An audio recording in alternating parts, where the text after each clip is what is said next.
Mark my words, City Skylines 2 will eventually be more popular than its predecessor was.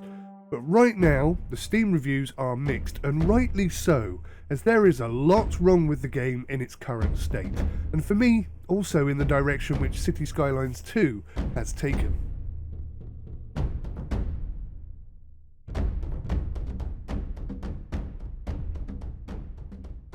When a massive game like City Skylines 2 is due to release, and the only early access gameplay footage that you can see comes from those who are literally paid by and rely entirely on said game for their income, you should be skeptical. When the development studio is also dictating the gameplay and the narrative that those paid influencers can share, then the alarm bells should be going off. Whilst it is undeniable that City Skylines 2 has taken a massive leap forwards graphically, it's impossible to ignore the performance impact that it is having on most systems. My existing PC, which was easily rocking 60 FPS on City Skylines without breaking a sweat, was not coping quite so well with City Skylines 2, even right at the beginning. So I've had to drop down my graphics to medium in order to retain a semi-solid 30 FPS at 4K on my i9-9900K with 32 gigs of DDR4 and multiple SSDs. Unlike a lot of the Steam reviewers, I have had nothing more than a few micro stutters when I'm zooming in, so I personally consider the game to be completely playable. I must concede it has crashed on me once, and that was just after loading into my saved game. Hasn't done it since. The depth of content has also moved in a sideways direction with a bit of a shuffle, and in some circumstances it has even taken a step backwards. But I do think that many people have forgotten just how bland and how basic the base game of City Skylines vanilla really was.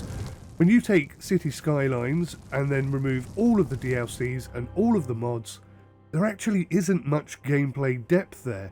It's only after the addition of expansions and mods that it becomes the much loved game that it is today. And on to our main feature story. The commercial district is booming as the area is attracting more high-end stores.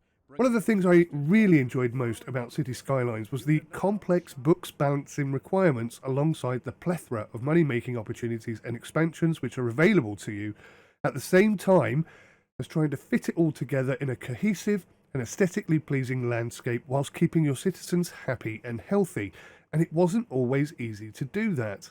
Unfortunately, City Skylines 2 has seemingly seen just how popular these Make Your City Look Amazing channels have become, and they have decided to prioritise the aesthetic building side of things and have largely oversimplified or completely removed much of the complexity and challenge which used to exist, which makes the games a little bit boring for me.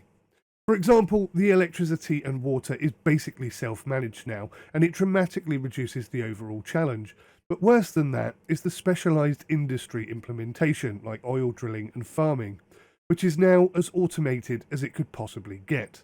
You set the base building and draw out the working area, and then everything else is done for you. But that really isn't the worst part. The worst part is that the economy system and financials for the game are either completely non-existent, totally faked, or entirely broken. As an example, I installed an oil drilling company to my game, but the financial information for it is not shown anywhere. It simply doesn't exist. There is actually no way of knowing just how much money they generate, if any at all. They do appear to be making a profit though, because we have surplus, and any surplus is sold automatically on your behalf. But if you look at my income, you can see that I am making a net loss of a few $1,000s an hour, and yet my balance is actually going up by at least 2k for every minute that passes. So the figures simply do not add up at all. It's just a fictional economy. I distinctly remember being told that while City Skylines was not an economic simulation, City Skylines 2 would be, but then they also said that AI traffic would be smarter, and it really isn't. I pre-ordered the most expensive deluxe version of City Skylines 2, not knowing it would be available on day one on Game Pass, but I'm not actually bitter or bothered by that decision. The biggest issue I have with the game is just how easy City Skylines 2 is compared to City Skylines. When I say easy, what I mean is they have removed way too much of the complexity and replaced it with automated systems and ambiguity from your residents. I wonder why the devs have not been able to realise that having the Twitter feed in the bottom right corner just gets in the way. I've looked, and there doesn't seem to be any way to move it back up to the top middle location where it used to be. Not that it really helps very much, because the BS which comes out of it is pretty much useless. As an example, my community desperately wanted a hospital, but what they complained about over and over was the inefficient medical coverage. So I just kept adding more and more medical buildings in order to increase coverage and the number of available ambulances. But that's not what they wanted. What they really wanted was the hospital. So why didn't they actually say that instead? I'm also having issues with high levels of crime right now, and despite having paid a few $100,000 a month for a prison which had no criminals in it, my residents were outraged by the high levels of crime in the area. So I looked, and there were literally 4 incidents recorded per month. 4 crimes a month. Is that meant to represent high levels of criminal activity? My suspicion is that they actually just want me to build the police HQ, but they're not actually asking me to do that. They've also attempted to introduce a set of 2-point campus style DJs with all the jokes and humour that comes with it. Unfortunately, they're not as funny, and the biggest problem is that they just repeat themselves over and over again, so much so that I actually had to turn it off in the end. My keys. What? We're on the air?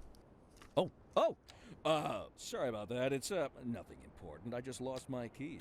I'm sure they'll turn up. They're for the brown sedan parked outside the radio station. Oh, wait. Probably shouldn't have said that if anyone finds them. Please, don't steal my car. I mean, the old 𝗦𝘂𝗬𝗂𝗶𝗯𝗲, please.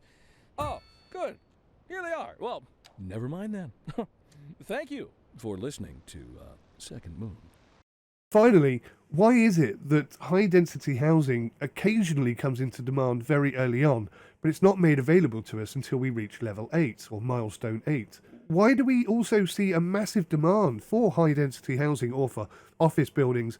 They just suddenly, out of nowhere, go up to maximum demand. Then as soon as you start to develop to accommodate that demand, it just evaporates and goes back to zero again, right before your very eyes, even though nothing has changed. It isn't all negative, of course. The biggest improvement by far are the road tools, which have had a massive overhaul and are considerably more powerful, easier to use and more precise than they ever were before. Unfortunately, sometimes it does seem to cause strange landforming bugs to occur, with water occasionally breaking through the terra firma and then breaking the water and electricity connections, which, if I'm being honest, has been the most challenging part of my playthrough so far, trying to figure out why that had happened. One feature that I immediately liked is the ability to unlock advancements as you see fit. You do this by using points which you obtain by reaching milestones. Unfortunately, it just further highlights the fact that there really isn't very much content or depth in the vanilla game right now. And when you combine that with the numerous bugs and the fictitious economic calculations, this is quite a big disappointment overall. However, I am absolutely certain that it will get better, and with each patch or DLC release, and of course mods, the game will quickly evolve into the game we all hoped it would be at launch. Although I am really concerned about the lack of challenge. Maybe we need to have water, sewage and electricity installations to be manual again, just so that we've got something to do, just so that we've got a challenge ahead of us. So as a final thought, as a final passing thought, essentially the situation here is that City Skylines 2 is too easy. The complexity and the challenge that existed in City Skylines 1 is gone. There's a lack of depth of content because, well, just like City Skylines 1, in the vanilla game with no DLCs or mods or ads on, there really is not much game there. It's only when they expand upon it that things start to improve. The automated systems just, again, take away from the challenge. It's like, I build an oil factory and then I never have to do anything with it ever again. It's really quite disappointing. And the AI traffic update improvement, I swear to God, they look exactly the same as they did before. Yes, there are car crashes, but have you noticed that if there's a car crash on a bridge, nobody can get to the car crash incident to fix it or repair it? So they haven't even really thought through the AI properly anyway. There are so many issues in the game right now The biggest one of all, of course, is the economy or lack thereof.